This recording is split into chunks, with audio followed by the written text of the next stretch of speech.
Letting go can often feel like weakness, but it actually requires the most strength. This video is for those men who have seriously loved and have given it their absolute best in a relationship, yet still feel the need to negotiate, to explain, to chase, and to beg within a relationship. What I hope to do in this video is try to delineate between what is healthy effort versus what is self-abandonment. Before we go into that, if you haven't already, please subscribe to my channel and support me, and we can get some better lighting and sound equipment as soon as possible. I've read your comments about the sound and lighting, and I really appreciate it, so I want to try to get onto those things as soon as possible. I'd also like to say, in my last video that I did, I clipped a short from that and put that on Instagram called Let Her Leave. Now, that actually went viral. So as it stands, it's approaching about 20,000 views in about 4 days. And I've noticed that a huge amount of you have actually saved that video for yourself or for someone else, or you have actively shared it. And I just really want to thank you for doing that. And I'd encourage you with all my videos that you watch, including this one, if there's anything in here, these little maybe nuggets of wisdom, to share that with someone you think might need to hear it, that might need to hear it. It's good English. I also want to note that I read all the comments, I really do, and it is my intent to try to reply to all of those with serious depth, which I have done. What I've noticed in the recent comments, a lot of men have really been struggling with effectively feeling abandoned once the relationship has ended, or they have not only just been left in the relationship, but they fought and tried extremely hard in that relationship, really did work on themselves, but still lost the relationship, which really shattered their self-esteem, their self-image, and their idea of what potentially a future with another woman might look like, if it's going to happen at all. A lot of men have also talked particularly about cheating and infidelity, which I will talk about as well in this video. I want to say that I personally have had 3 long-term relationships. I'm 33 years of age, 34 very soon, and they've all been very different relationships. Without going into too much detail, my first serious long-term relationship, which was actually my longest, was in large part perfect, except I messed it up with my bad mental health and not having my life in order, and that wasn't fair to that lovely woman that I was with, and that caused that relationship to end, although it ended, or she ended it, in a very amicable and beautiful way. My next relationship started nice, but there were very early signs that it was starting to take a turn, particularly around disrespect. And when I set boundaries, those were weaponized against me, and so I lowered the boundaries, and then eventually lost those boundaries and was very poorly treated. My next relationship was very complex, with a woman who was a bit older than me, and was worried about time going by, obviously with things like fertility and these kinds of things. Financially, I hadn't had myself in a position that I felt comfortable with moving forward as quickly as she wanted to move forward, and unfortunately she couldn't understand that because of her own anxiety and stress and her own issues that she had. Very complex. I certainly wasn't perfect in that relationship either, but I can tell you right now I did my absolute best, and it still ended in a really horrible way for me. Now, that's probably going to give you a pretty good idea of why I, in my last few videos, have perhaps been focusing on relationships and losing relationships. So I think one thing I want to talk about is this idea of a humiliation loop, whereby you start to see that the relationship is going south, and then you start to beg or plead or over explain or ask for forgiveness or do all of these things in order to try to, in your mind, stop what is likely at this stage, if it's got to that stage, inevitable outcome whereby that woman is going to leave you. I think that, as cliched as it might sound, there's a saying, and that saying is simply this: we accept the love we believe we deserve. Now, if you're in a relationship with a woman who is constantly disrespecting you or talking down to you or being condescending, which is, I guess, talking down to, or who is testing your boundaries all the time, and you're accepting that, well, in effect, that's a reflection of your own self-esteem, right? If you think that that's how you should be spoken to or how you should be treated, then in your own mind, and maybe deep within your own heart and your soul, you are not mentally well enough to be in that relationship, and you're not well enough to be in a relationship at all. You need to be figuring out your own emotional and psychological issues and getting help with those from a clinical psychologist or a psychiatrist, which I'm neither of those things, right? I certainly have an extensive background in psychology, sociology, criminology, philosophy, human behaviour, etc., and my own very steep learning curves.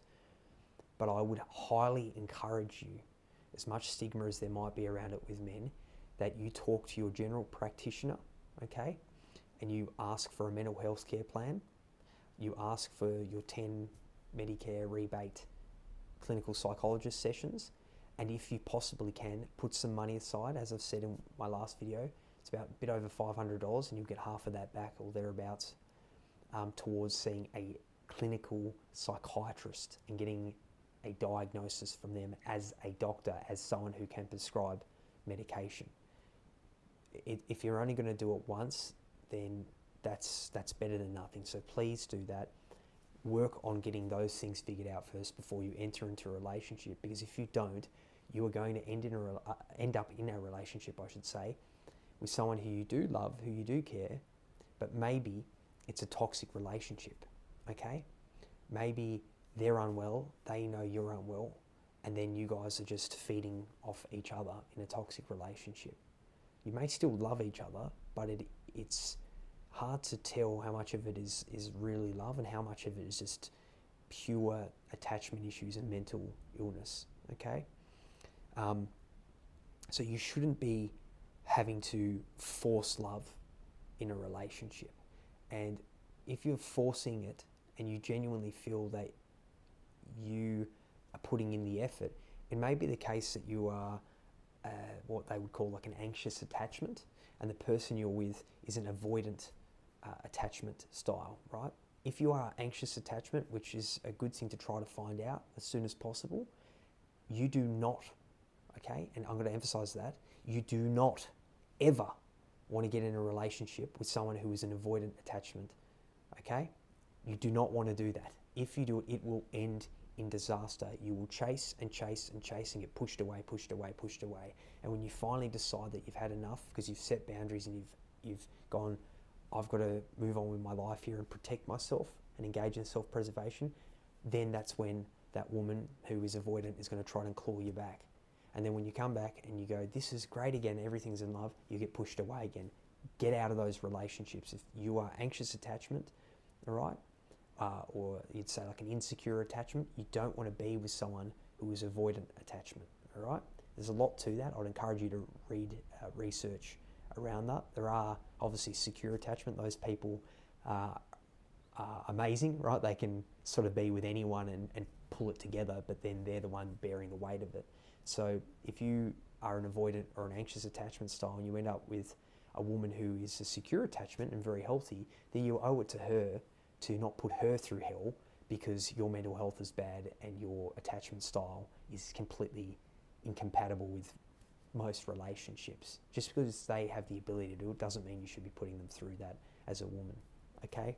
The other thing that I think is really important to talk about is taking accountability without complete self-erasure, right? So it's really important, again, that if a relationship is ending or it has already ended, that you genuinely do a serious amount of introspection, maybe to the point of terrible self-deprecation. Maybe you think so much about that you hate yourself, and it's a really uncomfortable, horrible situation to get to, right? But when you face that devil in the eye, so to speak, then you know what you're dealing with, and you become less fearful of it, and you're more likely to be able to cut its head off and move forward. But you have to do the introspection, and one way you can do that, if possible, is to do something like go and get out in nature, right?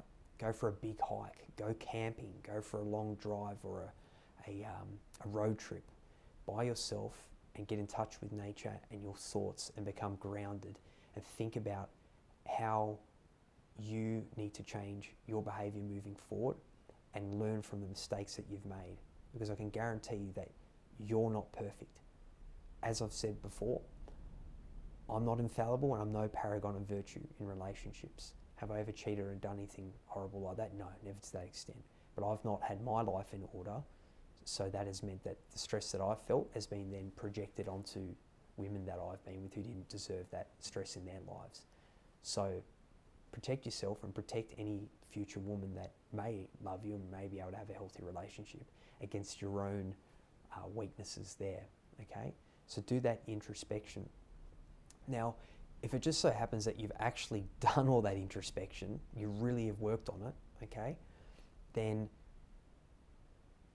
you end up in a relationship that is like the one I just mentioned. It's someone who's the love has to be forced with, who's pushing your way, who's disrespecting you constantly. Well, then it may well very genuinely be the case that that person is just pathological, right? You may have their best interests at heart, you may love them dearly, and you may be trying your best and really controlling your emotions and being very stoic in what might actually be an emotional and psychologically abusive or coercive control type relationship. But if that's where it's at, then by that stage, if you've done that introspection, you should hopefully have those boundaries that I talked about in my last video, where you can go, this is enough, I've got to get out of this relationship, all right? But it may just genuinely be them. So you can't just constantly always blame yourself or allow people to blame you as well in these relationships, because there is only so much that you can do within the locus of your control, and there will potentially come a time where you have genuinely exhausted all your opportunities to fix the relationship, and there is nowhere else that you can go with it because the person is just not a well person. As I've said before, you may want to give people benefit of the doubt to some extent, particularly if they've got mental health issues, etc., but it's not your cross to bear.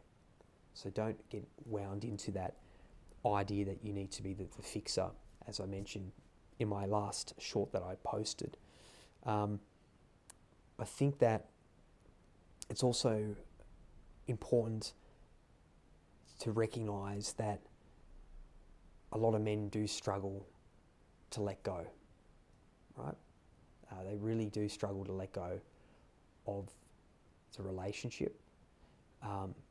Is a lot of it ego? Well, yeah, of course a lot of it's ego, but most of it, if you're seriously in love with someone, is just love. And we shouldn't be pathologising men's grief of losing a relationship and painting it as weak or pathetic or, you know, it's not stoic or whatever it might be. If someone genuinely loves, which a lot of you have expressed that you've really loved and lost, then it is absolutely reasonable that a lot of men would struggle to let go and feel the need that they might need to chase or try to fix a situation. But if she's already out the door, you shouldn't be trying to fix that. Now, are there caveats around children, which is a comment that came up on Instagram, right? Of course there are. you have to have your children's best interest at heart in a relationship. And if the relationship is going badly, right, then you need to work on your issues together. Maybe you need to get couples counselling or whatever it might be. But you also need to recognise that relationships, have their ups and downs, and it's not necessarily the good times that define a relationship. It's how you get through the bad times and come out the other side as a stronger couple, And you should be a little bit fiery. You should be a bit angry with each other sometimes, because it shows that in a lot of those situations that someone is maybe falling short of the ideals that you have set for them. But also it may reflect the fact that you feel they're falling short of the ideals that they've set for themselves, and you care and you don't want to see them fail. And that might be the man to the woman or the woman to the man. So you should have it should be like a healthy wrestling match, right? You tussle around, and whoever wins the debate, but you all learn and you all grow together, right? And you challenge each other in that regard. And if you're an intelligent person, you like intellect, well, that's incredibly important. But there's a line to be drawn where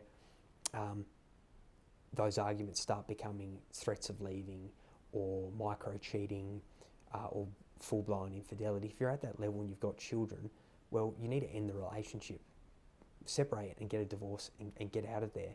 And when you do not expose your children to the disdain you might have for each other, or the hatred you may have for each other. Do not talk do not talk illy, but that's not a word.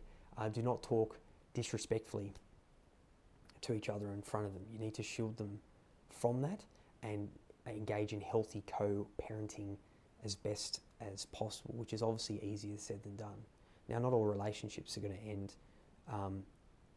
quite that fiery. A divorce is awful, obviously, and very heartbreaking, particularly for the person that didn't want the divorce, which in statistically most cases is the man. It's about 49 to 69% of women are filing for divorce, and most of that occurs in middle age, around 44, which just so happens to also line up with when custody battles happen in family court, and men disproportionately lose custody of their children.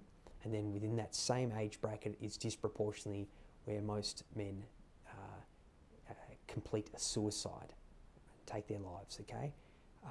So midlife is a very extreme test, if you will, for a relationship, and something to be wary of, all right? At that time, and I don't want to reduce this to faux arguments in biology, women are also generally going through early menopause, perimenopause, those kinds of things in that age as well.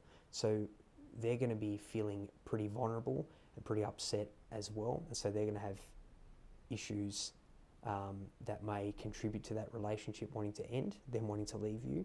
Or maybe they didn't want it to end, and they now, in that state, have to deal with a divorce that they themselves didn't want to have. So it's not good for anyone, okay?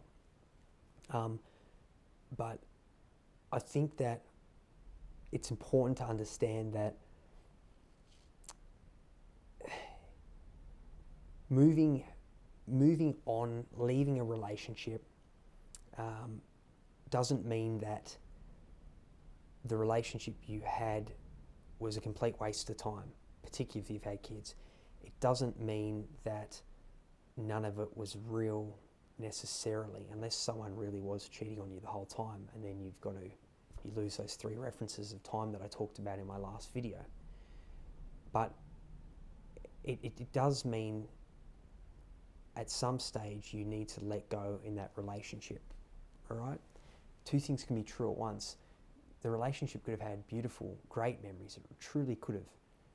But at the end of the day, what can also be true is that the situation you're in now, that is the relationship is ending or has ended, had to happen, or was going to happen, or is completely outside of your control. Once again, a lot of the men that have commented have said that they didn't know it was going to happen. They knew things might have been a little bit rocky in the relationship, but it just came out of the blue, and it was devastating to them. It was absolutely devastating. and it completely ruined their idea of relationships. One man actually said, he used the term narrative collapse. So he was saying that, I wish I could remember his name or his Instagram name, my apologies, but you know who you are. He said that after this, I think he said 7 or 8 year marriage, he was left, and not only did he question those 3 moments of time, what was the past, who is the woman I'm looking at now, and the present that's leaving me, and where's my future with her? There is no future. He actually, the narrative collapse occurred where he forgot everything. He got like an amnesia, and the relationship was so devastating. So hearing that was very interesting. I'd be interested to hear if anyone else has experienced that, where it's a double, it's a bit of a left, right, good night situation, right? The old 1-2 punch where you've lost the relationship, but you've also now lost any good memories in that relationship, which were real and they were genuine and they were moments that were beautiful. It's one thing to lose a relationship or it to end or come to a natural end, and maybe it's an amicable end. It's another thing to lose every single good memory as well. That's really hard. So I think that effectively it's important to try to reframe that when men are struggling to let go, that it's more to do with, I'm just trying to think how to put it, it's more to do with trying to accept the reality of the situation at hand, as opposed to letting go of the past entirely and throwing it all away. When you're letting go in the relationship, you don't have to throw the baby out with the bathwater, not literally. Really wouldn't recommend doing that if you've got a child, right? But it doesn't mean that you have to throw it all out in one go. But that in and of itself does create a complexity and make it hard for men to let go, because there is a realization that, well, hey, not all of it was bad. And so I think some men get to a point where they're going to make a decision of letting go completely cold, deleting all the photos, throwing out everything that is any single memory, or they try to find a balance where they remove a lot of those things, maybe not destroy everything, but maybe they hide them or pack them away, photos, sentimental items, and they remember the past, but they can still move forward. I think that's a very difficult situation to be in, which sort of brings me to my next point around what no contact actually means when you have let go in a relationship and you've decided to try to do that as cleanly as possible. Once again, letting go of a relationship, it doesn't have to mean that you completely forget every single good thing that did happen in that relationship. If it was a completely terrible relationship, well, by all means, erase your memory, do what you need to do. If you need to go get electroshock therapy to fix it all up, then God, get some help, get out there, talk to a clinical professional and get those thoughts out of your head, all right? That's really important. But by no contact, what does it even mean? Well, defining no contact is, not making those late night calls because you're lonely, not sending a text message, not replying to text messages, not replying to calls, not checking the social media, certainly not creating, burner accounts or fake accounts to navigate around social media blocks or whatever that they may have done on you, because they're kind of doing you a bit of a favor there by blocking you, because maybe they know you better than you know yourself. They know you're going to check. If you're a stalker and you're some domestic violence person, well, you're a scumbag. Click out of my video, all right? If you're not one of those guys and you're a person that has love genuinely and really does care and want a healthy relationship in the future, then I'll just remind you, please subscribe to my channel and support me if you can. But I mean, it's important to have the no contact, because it lets you, I think it really lets your nervous system settle back down, right, to a point of homeostasis where it's more relaxed and calm. If you continue to re-engage with those stimuli, the messages, or looking at the photos, looking at the social media, then your body, your nervous system is constantly going to be activated in a state of depression or stress around those stimuli, which are related to the person that has maybe left that relationship, they've left you, right? Or they have actually cheated on you. Obviously, like I said, there are some nuances around children and what no contact means. Well, obviously you have to have some contact if you're co-parenting, right? But you limit it to discussions around your children for the welfare of your children. And maybe inadvertently, maybe you bump into each other in those situations, and you can be amicable and make a lovely comment that you share about your child. And if the relationship didn't end terribly, that can actually be a beautiful moment. You both appreciate and have a love for each other, that, hey, we had this child together. And that's actually a beautiful thing to have. You can recognize that you love someone without necessarily being in a relationship with them. And I want to make that clear again. You can love someone without necessarily being able to be in a relationship with them, okay? That is true. That really is true. And that's a situation that actually makes breakups harder. If you get really badly done over and cheated on or something like that, in a lot of ways, you're going to maybe move on quicker from that person, but what you are going to struggle with, as opposed to letting them go, is your own self-esteem and your own self-worth, which brings me to my sort of final point around infidelity. If the relationship has ended because the woman you're with has cheated on you, then I honestly feel that there is no forgiveness to be given there. Okay? A lot of people say about forgiveness that, well, hey, you're not forgiving them for them. You're forgiving them for yourself and your own healing. I would actually argue against that a little bit. I would say that if a woman has cheated on you, that you have a duty to other men, right? And to the people around that woman to not forgive her. And the reason I say that, even though that not forgiving may make it harder for you to move on, is that effectively, if you forgive her, if she's the kind of person who's already done that, is pathological to do that, a really disgusting person, right? There's no excuse for it, right? Then do you want to ensure that she knows that, and that it is somewhat imprinted in her brain that there is a cost to doing what she's done, so she doesn't do it to some poor other guy, right? In that situation, as painful as it is for you, and as much as I actually do want to say self-heal, look after yourself, forgive and forget, move on, take the upper road, in this situation, no, I don't think forgive.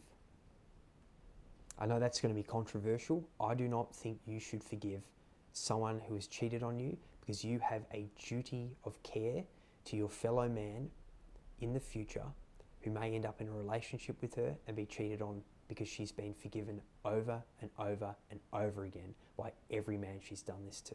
You have a duty of care to other men in the future, even though you've never met them, even though you'll never meet them, to actually try to reduce the probability that that woman will do it again. And as I said in my last video, once a cheater, always a cheat, right? And the statistics show that. The data shows that very clearly, that the probability once someone has cheated of doing it again is extremely high. So in terms of the forgiveness around that, I wouldn't be doing it. I also want to say something that I thought about before doing this video, and I thought about opening it on this note, which is quite extreme. And I want to hear your thoughts about this in the comments below.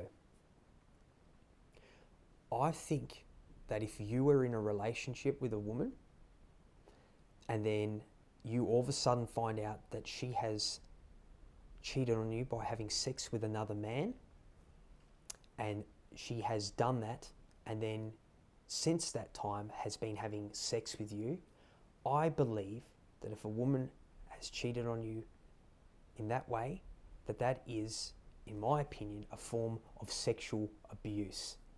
Now, before anyone watching this goes, hey, but what are you talking about? Men are sexually abusing women all the time. The most sexual assaults committed are by men against women. Yes, I 100% agree. The statistics are as clear as day on that, and I'm not arguing against that.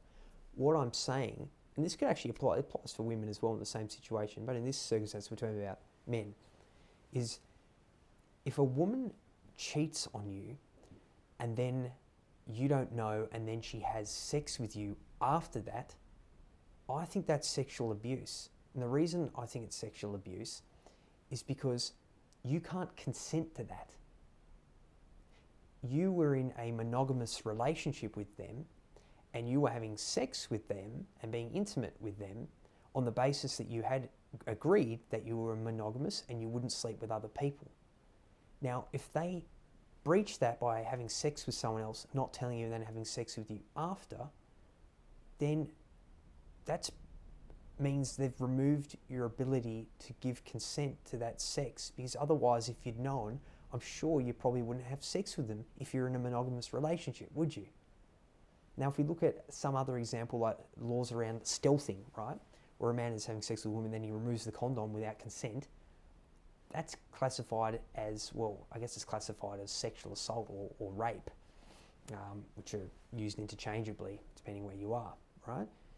So if you don't know where that woman has been and the fact that she's done that and you can't consent, well, isn't that a form of sexual abuse?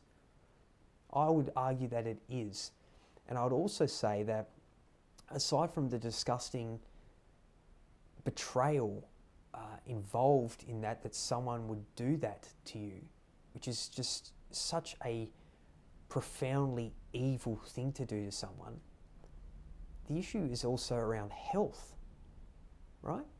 So it's sexual abuse, but also if they've had sex with another person who you know nothing about, you don't know whether they use protection, you have no idea, then they have effectively said, you know what, I'm going to sleep with someone else, not tell you about it, and then potentially if I didn't use protection, which let's face it, if they're doing that, they probably didn't give a crap about protection and they didn't do it, which is even worse, even more for your mental health, that they're now exposing you potentially to STIs and STDs, and at worst, potentially things like hepatitis C or HIV, right? Which will stay with you forever and potentially kill you.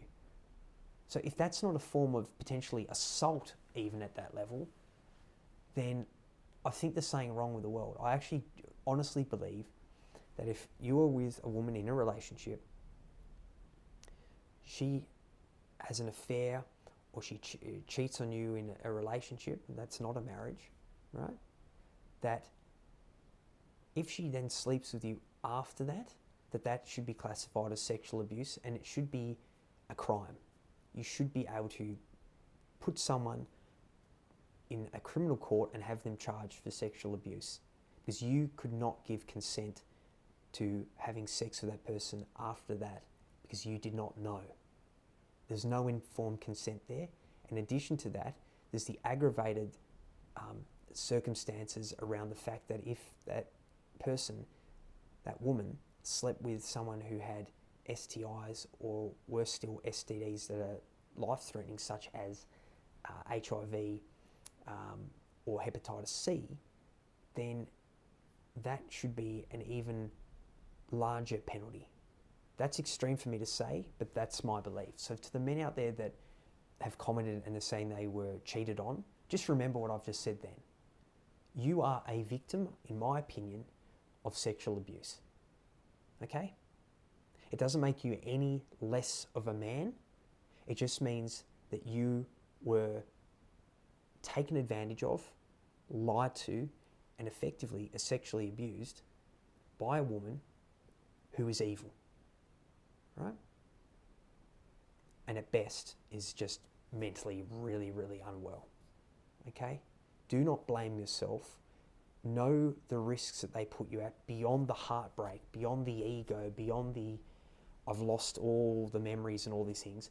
Think about your safety there, right? And think about the fact that if you did pick up something and you didn't know, and then you met another woman who you fell in love with, an innocent woman, and then you had something and you gave it to her, such as, like I said, HIV or hepatitis C, or any STI or STD, but those are the main ones, right? The ones that will potentially kill you in the long run. That affects that woman, and that's not fair. And then that woman's life's destroyed, and then her family's lives are destroyed. So just remember, when a woman cheats on you and has sex with you after she's done that, she is putting your life at risk and other people's lives at risk.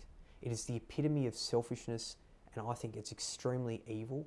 There is complete reckless disregard for the second order and subsequent order effects that infidelity could have and will have on the man that is the victim of it, and potentially that man's future partner, should he decide, hopefully, and well deservedly, move on with a woman who is loving and kind to him. So anyway, that's my view. It's a little bit out there. I know I've sort of mentioned a few things, but I guess that what I want to sort of close on is around the no contact again. Okay, so when you are having no contact with a woman who has left you, or at worst has cheated on you and it's ended that way, the no contact, with that later exception, isn't you trying to punish her. And if you're being told that you are trying to punish her, then you're being gaslit. It's not you punishing her. It's you protecting yourself so that you can heal. It's you taking time to heal. No contact is you taking time to heal from the woman that chose to leave you. It's not punishing her. Just remember that. And if the narrative twists around that you're doing that you're trying to punish her or whatever, don't take the bait. Do not get pulled into arguments. Do not chase or get pulled back in that way or anything like that. You've got to set your boundary and stick with it, okay? Look, I guess I just want to say and close with this as well in particular, is that a relationship is obviously going to be hard to let go, particularly if it had a lot of beautiful memories. And it's important to remember that two things, they just can be true at once. Those memories, those beautiful emotional memories that you have with that person can be true, but what is also true is that that person right now has left you or they've betrayed you. It's just the fact of the matter. Now, it doesn't mean you have to forget all the good times. Well, no, it doesn't. It doesn't mean that you should avoid really dwelling on the good times. Well, it does from a practical point of view, because then you're caught with this limerence and this obsession with this person who ended up wronging you. Were they that person back then? Well, maybe they weren't. Maybe something changed in their brain, or something really fundamentally changed in their morals, ethics and principles, but they're not that person now necessarily, right? If the relationship's just ending because you've fallen out of love and it's amicable, then that's maybe a bit more understandable. But two things can be true at once. You can still have those beautiful memories and love that person, but what is also true is that they've left you, and no amount of memories and sentimentality should distract you from your self-preservation and you looking after yourself, so you can move forward and you can find a woman that loves you and appreciates you for who you are, and so that you can have a life with that woman without dragging her to hell and back due to your trauma and your obsession with your prior partner, wife, girlfriend, or whoever it might be, okay? So anyway, this is a bit of a long video. I'm filming this really late at night, and once again, I'm just trying to sort of find find an audience and sort of try to address a few things that have popped up. I hope they've addressed a few things that some of the comments have been raised in my last viral video. I'd love to hear your thoughts and experiences as always, and I can actually adapt and change my content as we go. Obviously this is only about the 4th video that I've done. It's coming up to 4 weeks.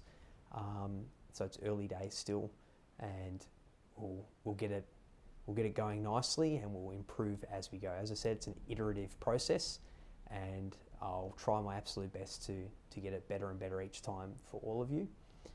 If you'd like to support me, as I mentioned a couple times, please make sure to subscribe to my YouTube channel and my social media channels, which use the same name, Existential Evan. Like, share, subscribe, leave a comment, notification bell, all those good things. And if you'd also like to support me as well with my clothing brand, ADVIKATE, that's ADVIKATE, advocate.au. You can use the discount code at checkout, Existential Evan, for 20% off there. As I said, that clothing brand is something I'm very passionate about, and the values of freedom, adventure, solidarity and truth are built into every piece, and those are values that I hold very dear to me, and I hope that some of you might as well. So yeah, check it out, particularly coming up to winter here in the Southern Hemisphere in Australia. And yeah, as always, thanks for watching, and I hope you have a great day.